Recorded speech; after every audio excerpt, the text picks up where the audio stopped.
Good morning and welcome to Opening Pathways, all the way from Maui today. And I am so excited. I have a really interesting guest with me today that I know you're all going to enjoy. I have Julian Issa with me today.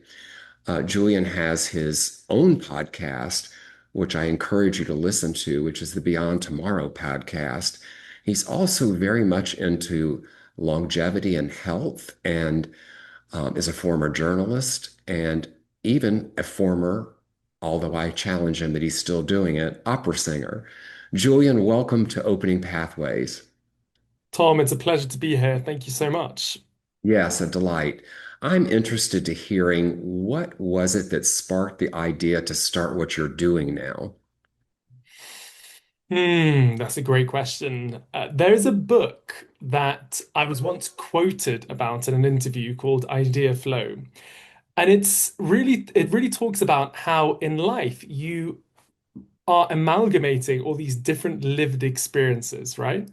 And the reason why we eventually start different things is actually us basically projecting our lived experiences. So for me right now with this podcast, the Beyond Tomorrow podcast, which focuses on the future, crystal ball thinking, what is the future going to look like, especially when it comes to longevity, health, AI, tech? For me, it really speaks to the fact that I was a journalist. I've done 1,400 interviews in my life. So I absolutely love long form interviews, getting very curious and just being deeply present with people, just like yourself right now.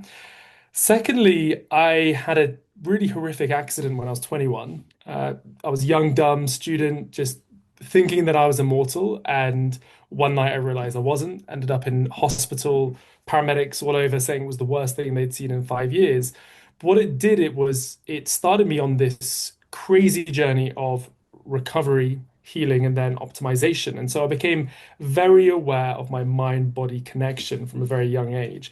And so the podcast was really helping people not just look at what's happening in the future, but how can they live better now for the future as well. So how can we create a better future for ourselves, but also the world as well? And so those were two things that kind of sowed the seed. And then also the opera singing, right? I absolutely love being on stage. I love conversing, storytelling, whatever. And so it felt like the right time to kind of put myself back on the stage as well. But it feels very much this podcast and a few of the other things I'm doing, they very much feel like my life's mission right now.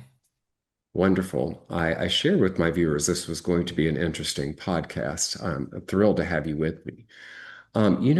We have these moments in life, these events that change our direction. And I know I've had a few. And I'm curious, what was the exact moment that you said to yourself, this is it, this is my path? That is a phenomenal question, first of all. It's a question that I ask as well. So it's a really, really good question. I think there is never really a moment. And the reason why I say this is I think a lot of us suffer greatly after having a huge knock. For me personally, I've talked about this on a number of podcasts. I went through a long journey of victimhood, right? Where I just felt very sorry for myself that I was all of a sudden having to recover. I had a lot of PTSD in my body, and I was really struggling. I lamented, I moaned about the fact that I suffered this big ordeal at 21, and I was having panic attacks every single day. It was really, really hard, and I struggled so much looking at my friends going off and doing X, Y, and Z. But I think as life has evolved and as I've done the deep work and been forced to do the deep work from a very young age, I've realized what a huge blessing and phoenix moment that injury was to me. So really, I know that I'm a spiritual guy, right? I know that a higher power is saying, God, you're gonna be grateful when you realize. And so really it was a long process, let's say 5, 6, 7, 10 year process of realizing, God, all these initiations in my 20s were all for a reason. And they've set me up beautifully in my 30s. I feel a really strong sense of self. But as an example, I became an opera singer after the accident. And one of the issues I had as an opera singer was when I went on stage, my body was just traumatized from this big injury. I lacerated my leg, the quadriceps were cut in half. So it was a very traumatic injury. So my body found it very difficult to be relaxed, to be in a parasympathetic state, right? And unfortunately, with opera, I had a lot of performance anxiety as a result of that. And so I've kind of learned like just the hard way and through testing a lot of different modalities from everything from hypnotherapy all the way through to everything under the sun, plant medicine, you name it, I've tried it. And through that trial and error, I became very aware of myself. And now I can be on stage without having a panic attack, which is a nice thing as well. Good, So it good. wasn't really a moment, but it was a process. Yeah, you speak to something that I am very passionate about, which is resilience. And I share with people in my coaching often that these events we have that make no sense at the time, that one day it will. We look back and we go, oh, that's what that was about. And I know I'm a believer that resilience is nothing more than a muscle that we might exercise our bicep and tricep. If we exercise our resilience muscle, it can serve us very well in life. Fascinating story. I'm really interesting to know if on this journey you're on, if you ever doubted your vision. What was it about?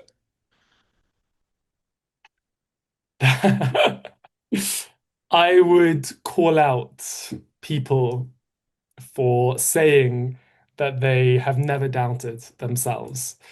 I would say for me, at times it's felt, I always ask founders this, like, do you ever just think to yourself, what the hell am I doing? I should have just listened to mum, I should have listened to dad, whatever it is, and have just taken the trodden path. I think what I do now is I celebrate every time it's hard. I will high five myself because I know, and I've said this again in other podcasts, whenever it gets hard, you know people will be quitting. And so if it was easy, everyone would be doing it. And so it's part of the process. As an example, with podcasts right now, the barrier to entry for to someone to start a podcast is very low, but to make it something very successful is very difficult. So it's like, how willing are you? And with startups and all that, it's the same as well.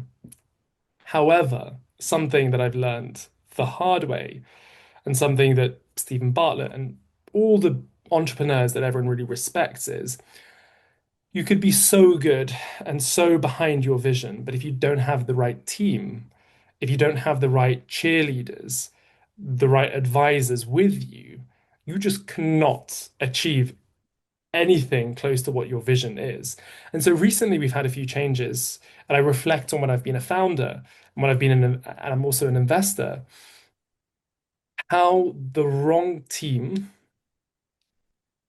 affected growth. And I can reflect on this as a founder, CEO. You have to have enough belief in yourself first to be able to attract the right people on the journey with you.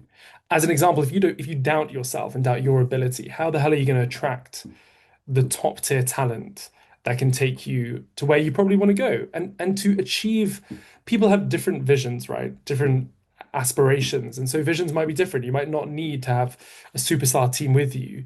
But for all the founders that do want to reach the top and want to prove themselves or want to or have a mission, they're very mission driven, and their mission is one that requires to push very hard. I would really question belief in self. How strong is your belief in self to be able to attract the right people as well?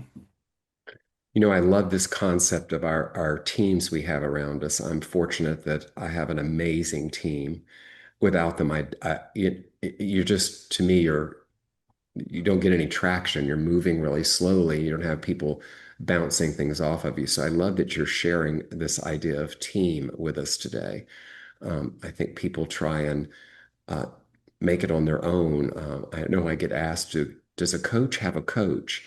And I have a response I give them. Does a dentist fill their own teeth? I mean, of course you have a coach if you're a coach, if you're going to be effective. Um, did you have great mentors on this journey you've been on? So I would say this is, again, such a good question. This has been one of my greatest learnings, I would say. And it's probably important to be a bit vulnerable in this point because I have picked the wrong mentors, and that has greatly affected me and Mm, caused a lot of suffering, I would say. And I'm sure people that have been in the arts, whether it's classical music or dance or whatever, can understand, or acting, how toxic picking the wrong mentors can be. And so for me, what I learned from being an opera singer, and I would say my 2 years at the Guildhall, which is the equivalent of Juilliard in Europe, and my time singing opera was probably the greatest kind of 2 year experience of learning I could have had, much more than going to normal university, which I did before. The first thing is, if you want to be the best, you have to be with the best mentors. So you have to be very discerning and remove all the crap that someone might have on their CV and really understand whether this is the best mentor for you as well. So, interpersonal relationship, whatever it might be, does this person galvanize you? Does this person see your vision or see your potential when you don't? And I've found this recently, and I've actually asked some of my mentors, are you psychic? Because things start happening that I personally wouldn't have believed, and they're happening. I'm like, you knew this was going to happen. They're like, yeah. So I think that's the first thing. Um, I think the second thing is like you've got to shop around and figure it out and really understand what the right dynamic is. But going through the opera journey taught me you have to be with the absolute best and for you. So don't skimp out on, as an example now, like I come back to like I'm trying to bring the best people on.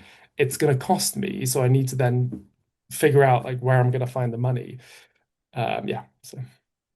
yes, I like this a lot. It's really, really important information to share with my viewers. Thank you. I'm interested in knowing in your early days when you started on this, was there something you learned about persuasion, about how you got people engaged and that the art of persuasion? Hmm. What I would say is there's the quote which is often used, which is follow your passion. Daniel Priestley talks about follow your talent, and I think that's a very important thing to do. You have to be passionate and energized by something, but you should be damn good at it. And everyone has a very unique approach, skill set, whatever, and they'll have a combination of maybe three, four things that is very unique to them. And so for me, it was really about finding what unique thing am I exceptional at. I think when people can see that you are exceptional at that thing, it becomes much easier to persuade people because you are exuding, is that the right word? That energy, and people want to be around that sort of energy as well. So, it's I think Rory McIlroy, I might be butchering this quote, but he talks about like being a golfer today rather than a golfer 150, 200 years ago, where swinging a stick would have got him nothing, and now he's one of the richest, most Yes. celebrated sports people. So it's like being in the right place at the right time. But I've been there where I've been playing the wrong game and no one gives a crap. So you've got to fight the right game for yourself. It's like with kids. If your kid can't play the clarinet, why would you continue making them suffer being mediocre at something, whether when they are an amazing ice hockey player? So you're like, you know what? If they're going to be good at that, they're going to be energized by that as well. Yes. What core leadership principles are you using as you scale your team? Yeah, core leadership principles. I would say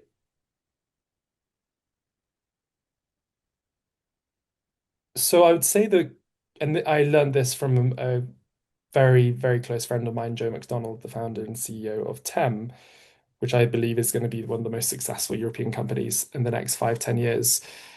It's always having a strong and kind approach to everything. And that's something I've learned the hard way because I think my inherent approach to things is there's been a people pleaser which I've had to really understand and kind of get through and get over. And actually, for me, the people pleaser, the only person suffering when you're a people pleaser is yourself Yes. because you please others and then you don't get what you need to get. And so, for me, because I'm so passionate about what I do now, I'm not willing to accept the lack of success in our journey. And so the people pleaser's been put to bed. But now, how do you approach people and get the most from people? So strong and kind. Key to that has been very clear KPIs and expectations. So always leading with quant KPIs, again, a very obvious thing, but the only thing that you can really measure for sure, having people that are just all in, like really, really all in on what we're trying to do. This is about it. All boats get risen by this, by what we're trying to do. And so we really need people. I would say my greatest strength is intuition. I can really tell if people are all in on what we're doing. And I think being really behind the mission for that as well. I think we're past the point now with the pod and with the funds that I help out with where we are getting things off the ground. We're past that. And so, hiring wise, we're very much looking for specialists now who really know what they're doing. And if they're not at the top of their game right now, they are energized to become the top of their game. Um, Again, like the important thing is to be around people that are just very special. And just always bringing it back to self. Like, why am I doing this? I believe I'm doing this podcast as an example because the future is incredibly exciting, but a little scary. And it's going to change, the world is going to change so much in the next 5 years. And I really believe you need people with big hearts, which I do have, to be at the forefront of that. And I believe that communication is going to be essential. And so that is why I'm doing this, because I think you really need those communicators there. Sometimes the ego comes in, it's like, oh, I want to be this, but that's really a small whisper now for me.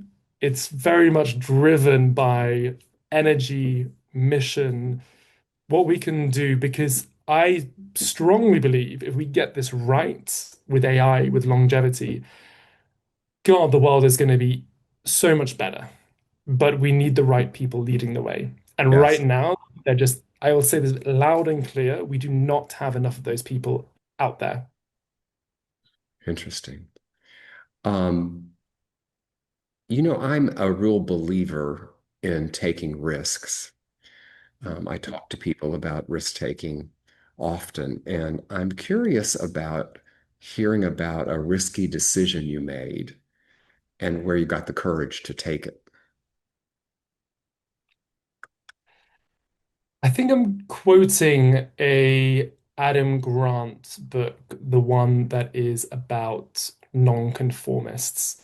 And I think he talks about how entrepreneurs are often actually risk averse because they are able to de-risk their decisions as much as possible.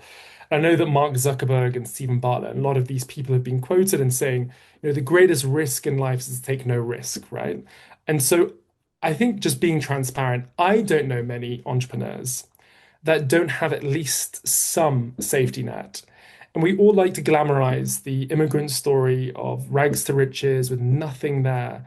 But I think often, and you do hear sometimes about these people that, max their credit cards out and then they just make it. I don't know, the Airbnb story or whatever. But I would say most of those people still have a sofa bed back at home with mum and pop to sleep on. And so for me, it's always saying that I'm fortunate that when I was about 17, 18, my single mum and our family went from being, I would say, lower middle class to having more money. And so we had that safety net, but we grew up actually with not much wealth at all. And so for me, it's like knowing that whatever happens, there is a safety net. I can go back and stay at my mum's place. I think that's a really important thing to say, and I am hugely privileged for that. However, every single penny I've put into what I'm doing right now is because I spent 2 years back working for the man and also having a tiny bit of money for my exit. And now I'm all in on what I'm doing. So I'm spending that money. And so I've got that runway.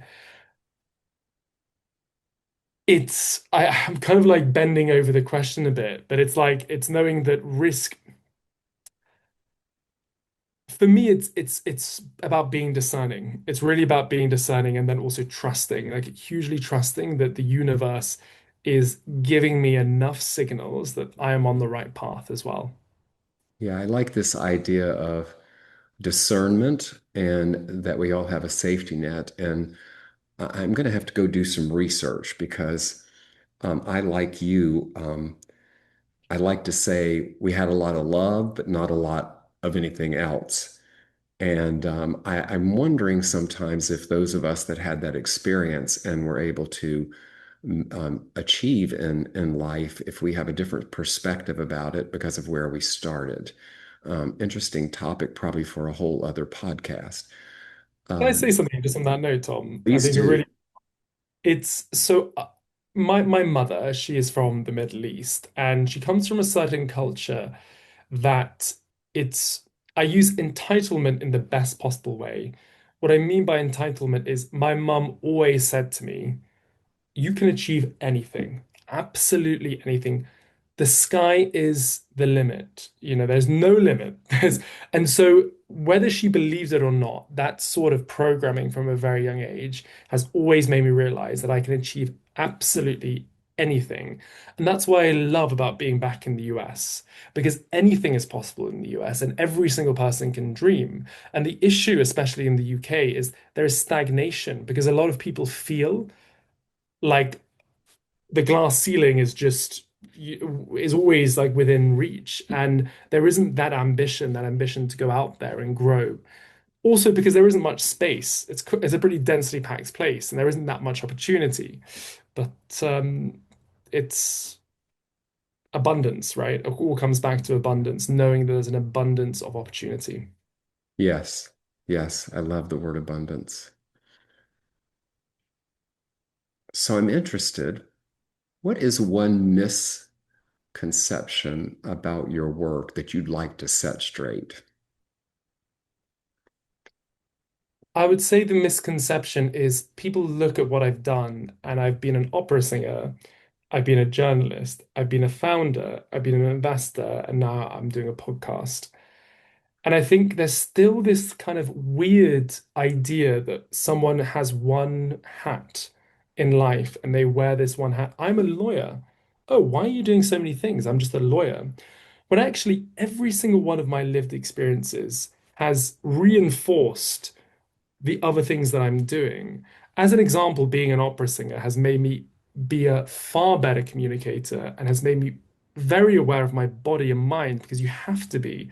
If you're an actor, a well-trained actor or opera singer, you have to really embody everything, right? You've got to embody the text and you have to be very emotive when you sing, when you speak. That has really helped with being a founder because I pitch and being a journalist and being a podcaster. You know, a lot of this is all about being human as well. It's about having conversations. And so there's so many different kind of threads that weave together. And so someone like Darren Brown is a phenomenal example as well, because I don't know if you've heard of him, he's a magician from the UK, but he's an author, a magician, a orator, an artist, and he's done so many things. But I also feel as you start to raise the level of one thing, it also raises everything else as well. So don't limit yourself to whatever title someone has given you or you've given yourself. It's again this conditioning. It's like we are so rooted in the conditioning of and prestige of these titles. But yeah, it's to say that you don't have to be limited by the No, title. at all. My favorite story about that from my past is I worked at a company and there was a woman running marketing, and she not only was highly recognized and awarded within the company, but outside the company. And we were all out for a beer after work one day, and people were sharing what they studied. And we got to Kim, and everybody said, Oh, obviously, you've got an MBA in marketing. You've studied marketing. Look at what you've done with marketing. And she started chuckling and she looked at us and said, actually, I'm a concert pianist. I've never taken a marketing course in my life. And I'll never forget it because it was a statement that put into action that we can do whatever we want in life. And I love that your mother planted that seed with you. It's Um, so true. Like what you just said really hits the nail home because I would say groupthink. Oh my God. I go to conferences and events and people are saying the same thing. And it's because they are studying in the same institutions, they're going to the same conferences, reading the same books, and it leads to very little diversity of thought. And so you need the concert pianists and people that are thinking very differently about things to come in and be like, look, this is a completely different way of approaching this challenge. yeah. What's your boldest vision for the next 5 years? So I would say the world is 100% going to change more than 99.9% of people realize. And the fear of that is that every time we've gone through major changes in humanity, it's usually led to war and fear, because in general, we don't appreciate too much change. As an example, and this is what Christian Angermar was sharing with me on the podcast, in the late 19th century, we had a lot of new inventions that came to market. I'm going to butcher them, but I think electricity was one of them, and the automobile, and eventually flight. And that change, the abundance of change, eventually led to a lot of suffering, the world wars and all that. And so, with this AI revolution, it will be the greatest revolution of humanity, of in the human story. We have a responsibility to help the world navigate, and it's not going to come from governments. It's not going to come from prime ministers or whatever, because society moves forward at a far slower rate than technology does. And so, what you really need is the futurists, the technologists, the people in this space to take a lead because they are the ones that are seeing the future far ahead of any government. The Gulf is changing the game, and the US and the UAE and Saudi Arabia and Qatar, they're becoming much more future focused. So my bold vision for myself is that myself and others are able to guide the world as much as possible through AGI in the safest possible way. And that eventually, when biosingularity happens and we start to communicate with AGI, we have the right people there that are able to guide it. And so, my boldest vision for myself is that I believe, again, that we need people with big hearts to lead the charge with this. So yeah, I know that I'm a good person and I know that I'm well placed to help serve humanity through that. Yes. If resources weren't a constraint, what wild idea would you pursue? Wow, you've got me thinking here, and I'm probably gonna have to take a few moments to think that because Take a few moments. Yes. that is a question of real abundance, like the world. So I believe strongly that we can't achieve longevity, we can't achieve love, joy, peace in one country without it being, the whole collective. And there is so much suffering right now. And I think it's just so unjust what is happening in some parts of the world. And if I had an abundance of energy, capital, talent, I would use my platform to try and resolve every single conflict and issue in this world. And I know Christian Angermai mentioned to me that psychedelics is the answer to all. Um, I feel like it will play a part, plant medicine in the journey, but we need to heal. There is so much healing that Yes. needs to happen. And there is so much repression. In the UK, the UK is a very repressed society. And so many people are so unaware of how repressed it is. And so we have to heal. And so I think that would be part of my journey. It's like the reason why my podcast doesn't just speak to the spiritual crowd, or doesn't just speak to the science crowd, doesn't just speak to the founder crowd, is because I believe like actually we need something to bring everyone together. Yes.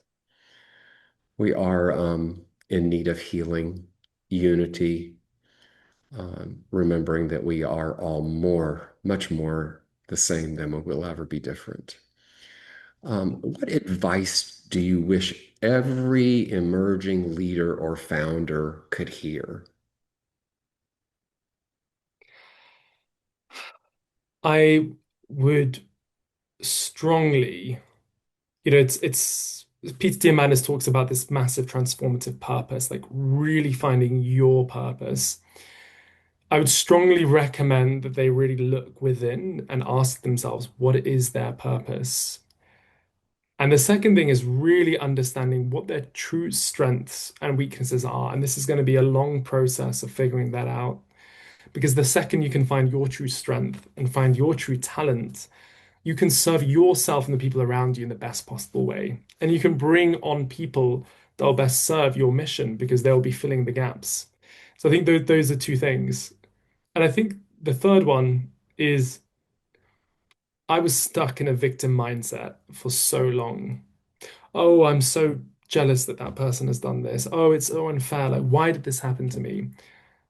And we don't realize the narrative in our heads. We're stuck in this loop, and this loop might have started like 5, 10, 20, 30 years ago.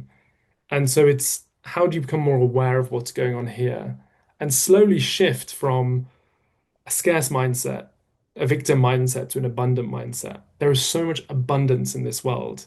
We think of the yearly GDP globally is $100 trillion. There is $1 quintillion plus worth of assets in this world.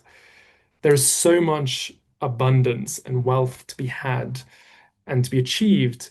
And there's so much opportunity in this new age of AI. So it's to say, wow, I can achieve anything and I want to be energized by what I'm doing. So, abundance mindset, learn your strengths and weaknesses, find out what your talent is, and try as hard as you can through the help of people like Peter Diamandis's work to find your massive transformative purpose. I love these wise words. I know my viewers would love for me to ask you one final question, which would be, Julian, would you sing for us? But I'm not going to do that to you today, so rest assured. It is a delight to have this conversation with you. Julian Issa, the Beyond Tomorrow podcast. I encourage you all to go listen to it. Julian, thank you so much for being with me today. Tom, I've loved the conversation. Thank you so much. Thank you. And to my viewers, this is another episode of Opening Pathways podcast. I'm going to see you real soon. Thank you. Thank you.